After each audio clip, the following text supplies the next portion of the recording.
Hello, let's talk about appearance change. Before that, welcome back to my channel. Here I talk about all things manifestation, and if you're interested, please subscribe and follow me on Instagram, and for one-on-one coaching, you can DM me. Okay, let's get started. Appearance change manifest करणं is just similar to manifest any other thing. But here is the main point. You just need to ignore the 3D mode completely. Like जेव्हा तुम्ही मिररसमोर उभे राहाल आणि स्वतःला बघाल आणि तुम्हाला तुमचा डिझायर्ड अपीअरन्स दिसणार नाही, तर शक्यता खूप असते की तुम्ही ट्रिगर होऊ शकता आणि 3D रियालिटीमध्ये रिॲक्ट होऊ शकतात अगेन्स्ट युअर डिझायर.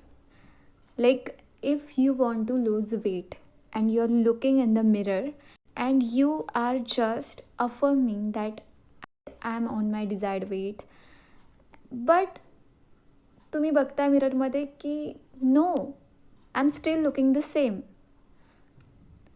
आणि तुम्ही रिॲक्ट होतात. That is the major problem, that you are not getting your desired appearance. So even if the 3D reality is showing you opposite of your desire, still you need to stick into your assumption of having your desired appearance. Okay? And know that तुमच्यासाठी काहीही अवघड नाही आहे. तुमच्यासाठी सगळं खूप super easy आहे. तुम्ही काहीही, अगदी काहीही खूप इझिली आणि इन्स्टंटली मॅनिफेस्ट करू शकता.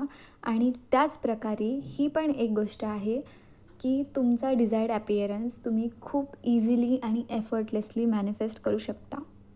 कारण तुम्ही ऑलरेडी खूप ब्युटिफुल आहात आणि तुम्ही स्वतःला आरशात जर तुमच्या डिझायर्ड अपीअरन्सनुसारच बघितलं, तुमच्या आतल्या दृष्टीने बघितलं, तर 3D रियालिटीला दुसरी कुठलीच चॉईस नाही आहे. ती तुम्हाला तेच दाखवणार आहे जे तुम्हाला मिररमध्ये बघायचं आहे. So on that note, see you in the next. Till then happy manifesting. Thank you so much.